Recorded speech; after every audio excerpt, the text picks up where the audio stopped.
여러분 안녕하세요. 이번 시간에는 과학계에만 머무르지 않고 역사를 좋아하는 사람들까지 합세해서 논란을 빚고 있는 발견물과 과거 유물에 대해 알아보는 시간입니다. 중국에서 우주선이 추락했다는 건 사실일까요? 모세의 10계명이 새겨진 돌판 같은 것들이 담겨 있다는 상자. 전설의 성궤는 어디에 있을까요? 로키 산맥에 보물을 숨긴 사람은 누구일까요? 이곳은 토픽입니다. 지금 말씀드린 것뿐만 아니라 더 많은 것들에 대해 소개해 드릴게요. 그럼 시작하겠습니다.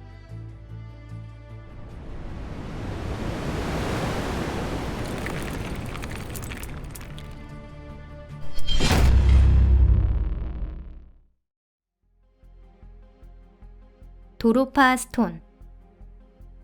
1960년 SF 작가 미하일 체르넨코와 워렌딘 리치에 따르면 한 기사가 소련의 리테라 투르나야 가제타지에 실렸습니다. 그리고 그건 곧 철의 장벽을 찍고 미국 잡지에도 전해졌는데요. 이 기사는 사회주의권 국가들뿐만 아니라 서방 국가에서도 풍파를 일으켰습니다. 그도 그럴 것이 거기에는 진짜 외계인에 대한 내용이 적혀 있었기 때문이었죠. 기사의 내용은 1930년대 후반 중국 연구자들이 당시 독립국가였던 티베트와 중국 국경 부근에 있는 수많은 동굴을 탐험했다는 내용이었습니다. 거기서 연구자가 발견한 것은 700구 이상의 매장된 기묘한 생물이었는데요. 그들은 인간처럼 생겼으며 큰 머리와 휘청거리는 몸을 가지고 있다는 특징이 있었습니다. 그리고 각각 매장되어 있던 곳에는 원반이나 돌이 함께 발견되었습니다. 이 돌들은 모두 기묘한 글씨로 가득 차 있었죠. 수년 후 그 문자가 해독되었다는 보도가 있었습니다. 그 생물의 이름은 도로파라고 하며 타고 있던 우주선은 대략 1만 2천년 전에 티베트 산중에 추락했다고 하는데요. 이 센세이셔널한 보도에 곧바로 UFO 연구가를 포함해 일반 대중까지도 달려들었답니다. 하지만 안타깝게도 이 이상한 돌이 정말 존재하는지 과학자는 확인하지 못했다는데요. 중국의 과학기술문헌에는 티베트의 외계인에 관한 정보는 아무것도 없습니다. 참고로 도로파라는 말은 티베트어로 고독이나 목초지 주민이라는 뜻입니다. 하지만 어쩌면 도로파 스톤은 국가 기밀로 알려져 있고 중국 정부가 그 존재를 숨기고 있는 건 아닐까요? 로술나스의 돌. 이번에는 미국 뉴멕시코주 로술나스 마을 근처에서 발견된 흥미로운 유물들을 소개해 드리겠습니다. 마치 외계인이 쓴 글씨처럼 보이지 않나요? 하지만 사실 외계인과는 아무런 관계가 없습니다. 현대의 우리에게는 그다지 익숙하지 않은 방법으로 쓰여져 있지만 히브리어 문장입니다. 로술나스의 돌로 불리는 이 돌의 발견이 처음 보고된 건 1933년의 일이었습니다. 그것을 세계에 내보낸 것은 고고학자 프랭크 히븐이었죠. 이 돌에 새겨져 있는 건 고대 히브리어로 된 10개입니다. 히브는 전설 속의 이스라엘이 잃어버린 10지족 중 한 명이 이 돌을 남긴 것이 아닌가 추측했는데요. 이 사람들은 유대교의 주장에 따르면 역사상 처음 등장한 유대인 1세라고 합니다. 유대인과 같은 세먹의 민족인 페니키아인에게는 탁월한 항해술과 뛰어난 배가 있었습니다. 이론적으로는 그러한 것들을 이용해서 유대인도 아메리카 대륙에 도달할 수 있었을 텐데요. 하지만 대부분의 학자들은 히브네 주장에 반대하고 있습니다. 그 내용을 보면 이 돌로 된 비문은 구문이나 문법에 중대한 오류가 있고 또한 고대 히브리인들은 알 수 없는 현대어가 포함되어 있다고 합니다. 그리고 소위 고고학적 문맥이라고 불리지 않던, 즉 콜럼버스가 발견하기 이전의 아메리카 대륙에는 고대 유대인들이 살았다는 증거가 달리 없다고 주장했습니다. 이 돌을 둘러싼 논쟁은 지금까지 계속되고 있는데요. 거의 100년이나 이어진 논쟁이라고 합니다.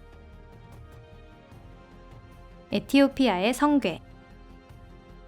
여러분은 역사상 특히 수수께끼 같은 유물 중 하나로 꼽히는 이 성궤를 아시나요? 성경에 따르면 모세의 10계명이 새겨진 석판이나 기타 종교적인 유물을 담고 있는 들어서 운반할 수 있는 상자였다고 하는데요. 예루살렘 신전에 안치되어 있었는데 예루살렘이 바빌로니아에 점령되며 제1신전이라고도 불리던 그 신전이 파괴되었을 때 함께 사라졌습니다. 유대교도, 기독교도, 이슬람교도들은 수세기에 걸쳐 현재 팔레스타인에 해당하는 지역을 중심으로 성궤를 찾아 나섰습니다. 하지만 열띤 수색이 결실을 맺지는 못했는데요. 성경에 나오는 전설 속의 유물 같은 건 하나도 발견되지 않았답니다. 유럽 여행자들이 에티오피아를 방문했을 때야 비로소 악순 마을에 있는 시온의 성 마리아 교회에 놀라운 유물이 소장되어 있다는 사실을 알게 되었습니다. 에티오피아 사람들은 이 전설의 성궤가 기적적으로 먼 곳에서 이 아프리카 나라까지 도달했다고 말하는데요. 성궤는 믿을 수 없을 정도의 경외심으로 귀하게 다뤄지고 있습니다. 그것을 실제로 볼 수 있는 건 수호자라는 특별한 입장을 가진 단 한 명의 성직자뿐입니다. 수호자는 대대로 자신의 후계자를 지명합니다. 그 외에는 다른 누구도 성궤에 접근할 권리가 없죠. 에티오피아 정교회의 총주교조차 예외는 아니랍니다. 이 성궤에 대해서는 학자들에 따라 견해가 갈리고 있습니다. 어떤 사람은 진짜가 에티오피아에 도달했다는 이야기는 실제로 가능성이 있는 이야기라고 주장하는데요. 에티오피아와 고대 유대는 단단한 무역과 외교 관계를 유지하고 있으며 그것은 성경에서도 언급이 되었습니다. 한편 이것이 가짜라고 하는 설도 있습니다. 진실을 밝히기 위해선 성궤를 잘 살펴봐야 할 텐데 여러분도 아시다시피 그건 불가능한 일이랍니다. 펜실베이니아의 뿔난 거인. 인류의 등장 이전에 지구에 살았다는 거인의 전설은 꽤 오래전부터 있었고 이는 실로 뿌리 깊은 이야기입니다. 지금도 거인과 같은 두개골과 해골이 발견되었다는 보고가 정기적으로 등장하고 있는데요. 과학자는 그러한 것들에 대해 반박하지만 그 주장에 귀를 기울이는 사람은 거의 없습니다. 거인의 발견에 관한 흥미로운 정보가 게재된 건 1916년 어느 날의 뉴욕타임즈지였습니다. 그 기사에서는 수수케안나강 계곡에 있는 마운드라 불리는 봉분을 발굴한 연구자가 68구의 유골을 발견했다고 적혀 있었습니다.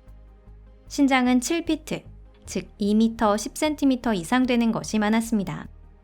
게다가 그 사람들의 두개골에서는 뿔까지 발견되었다고 하는데요. 이 이야기는 대단한 화제를 모았고 지금도 종종 거론되고 있습니다.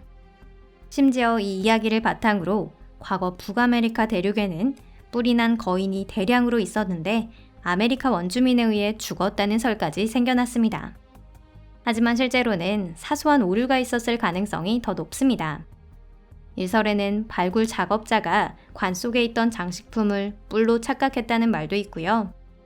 또 발굴 작업에 방해가 되는 기자들을 조롱한 것뿐이라는 설도 있습니다. 그렇지만 역시 뿔이 있는 인간은 존재했을지도 모른다고 생각하는 사람도 있습니다. 여러분의 생각은 어떠신가요? 로키 산맥의 보물. 발견된 것 중에는 고대가 아니라 상당히 현대적인 것도 있습니다. 그렇다고 해서 흥미롭지 않냐면 그런 것도 아닙니다. 그렇긴커녕 이것에 얽힌 스토리는 할리우드에서 대대적으로 영화로 만들어져도 되지 않을까 싶을 정도로 흥미로운데요. 2010년 미국에서 성공한 아트 딜러 겸 수집가 포레스트 펜시가 자전적인 책을 출간했습니다.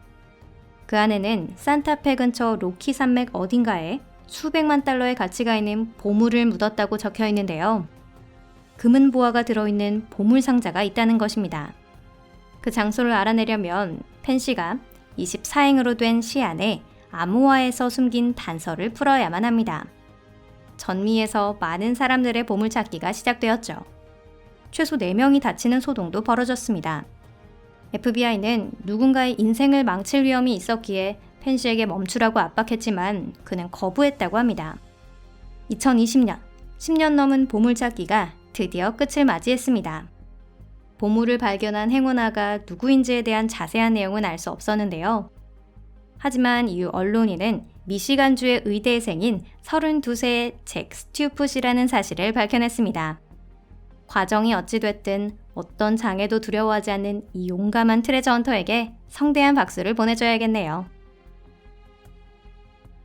이상으로 오늘 영상은 여기까지입니다. 끝까지 시청해주셔서 감사합니다. 영상이 마음에 드셨다면 좋겠네요. 채널 구독과 좋아요, 그리고 댓글도 잊지 말고 남겨주세요. 항상 감사드립니다. 그럼 잠시만 작별이에요. 다음 영상에서 뵐게요. 안녕히 계세요.